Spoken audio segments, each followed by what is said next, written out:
He stood across from me at the HOA meeting, the same neighbor who once threatened to report me for running an online business.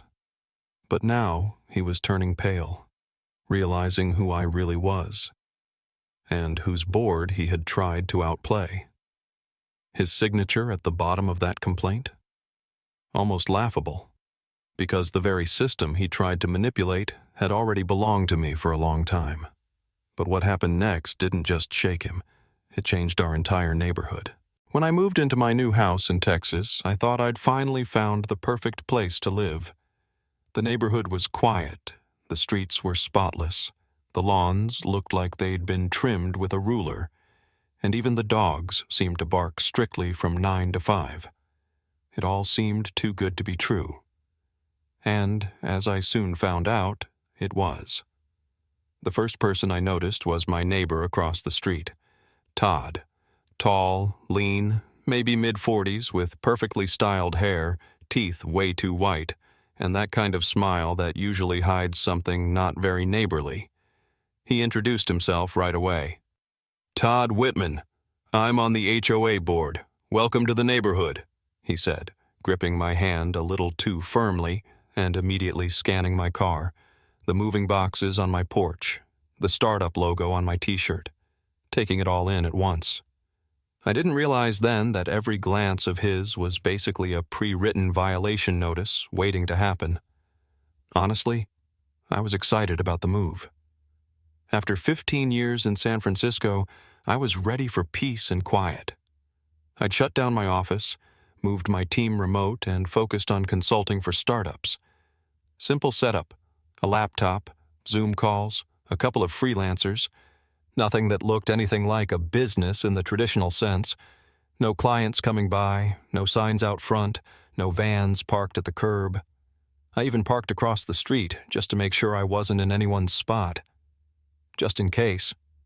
Because I knew, in HOA neighborhoods, it only takes one little thing for someone to start breathing down your neck. 2 weeks passed. I kept to myself.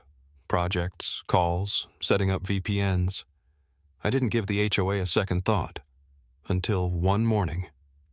I opened the door to grab a delivery and found a neatly folded envelope on the welcome mat. No stamp, no postage. Just a name, Brian. I opened it. Brian. Unfortunately, I've observed what appears to be commercial activity being conducted from your home. As per HOA regulations, this is a violation. I will be obligated to report it to the board. Sincerely, Todd, HOA board member. I read it 3 times. Then, once more. He didn't call. He didn't knock. Didn't ask. Just dropped off a quiet little ultimatum like I was throwing wild Friday parties or running an Airbnb hostel. I stood there with the note in my hand, and one thought kept looping in my head. Are you serious, Todd? This wasn't a helpful neighborly suggestion. It was a threat. Polite, calculated, stamped with community concern. That's when it hit me. This guy wasn't just keeping an eye on lawns. He was watching everyone. And I'd just become his next project. I didn't wait long. 10 minutes after reading the note, I was standing at Todd's front door. Classic 2-story brick home, perfectly trimmed hedges all around, a "We Support Our Troops" sign in the window, and the distinct feeling that a security camera was tracking my every move. I knocked. He opened immediately, like he'd been waiting. Same tight smile, but the look in his eyes had shifted.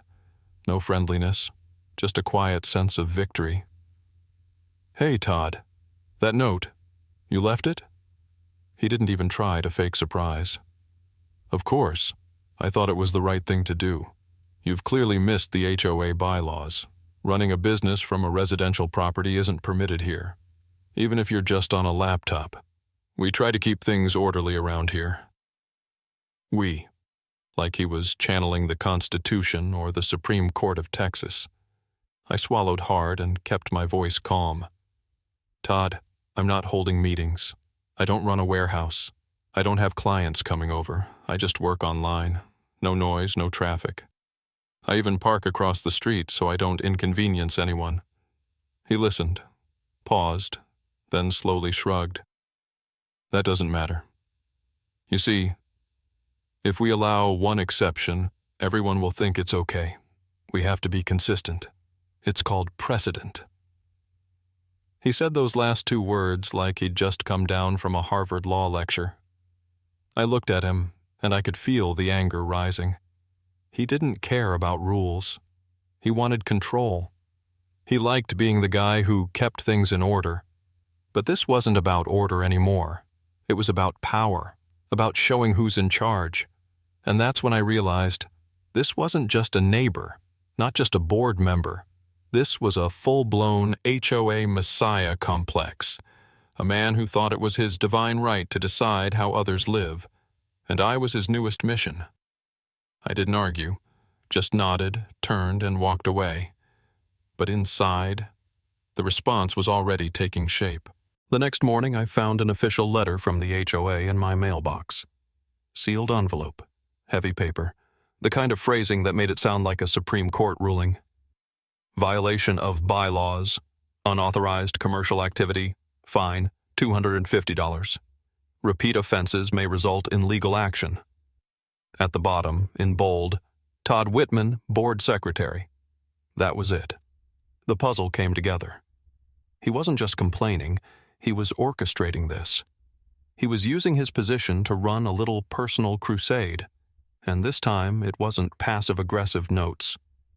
It was official HOA letterhead. I sat there holding the letter, feeling the heat rise, not because of the fine. I couldn't care less about the money. It was the smugness behind it, the arrogance of a man who thought he could play judge, jury, and executioner just because he had an HOA badge on his chest. But Todd made one mistake. He didn't bother to find out who I was, who I used to be. Before moving here, I was head of investments for one of the largest real estate development firms in the region. We built communities, managed properties, hired management companies. And as it turns out, I still held a majority stake in the holding company that owned the management firm overseeing several residential neighborhoods, including this one. I'd just never gotten involved. I'm not the type to throw titles around, but push me, and I move. Attack me, and I strategize. I opened my laptop, pulled up the old contract, reached out to the managing company. Their executive director was someone I'd personally recommended for the role 2 years ago. 20 minutes later, I had the current HOA board roster in my inbox. Todd's name was there. And so were the procedural violations he'd committed when filing the complaint. No discussion, no vote, no quorum. I drafted an official letter, by the book.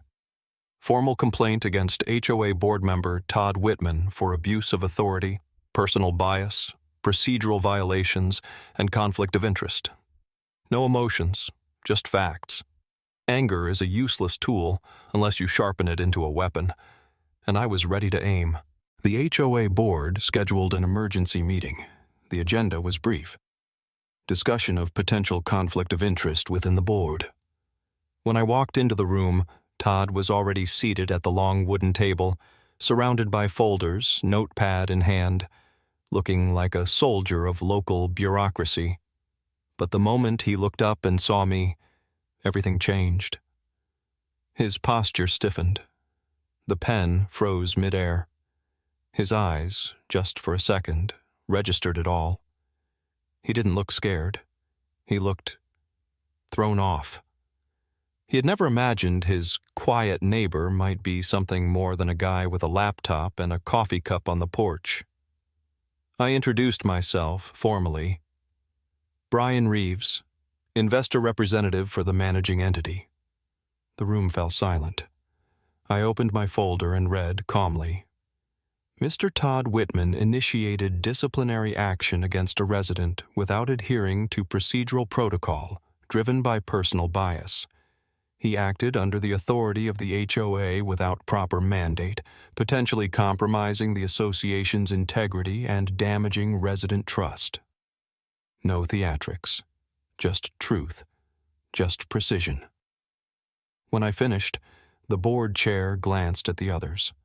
The vote was swift, no discussion needed. The result: Todd Whitman was removed from his role as HOA board secretary indefinitely. Meeting adjourned. I walked slowly up to Todd, who was still seated, staring at the table. I spoke quietly, almost like a friend. "You know, Todd, you could have just knocked, talked, asked. Instead, you chose to play king on a chessboard I built." He said nothing, just stood, walked out. No folders, no words, and for the first time, no smug little grin. I remained in the room, sliding the documents back into my briefcase. And you know what? It wasn't revenge. It was balance, the very order he used to talk about so much. Now, I work peacefully from home. The HOA bylaws have been revised. Remote work is allowed as long as it doesn't disturb the neighbors. No more anonymous notes. People say hello. Some even ask for advice. And Todd? He still lives across the street, mows his lawn, looks the other way when I walk by. And I'm perfectly fine with that. Because the most important part, he's no longer on the board, and he no longer gets to decide what my order looks like.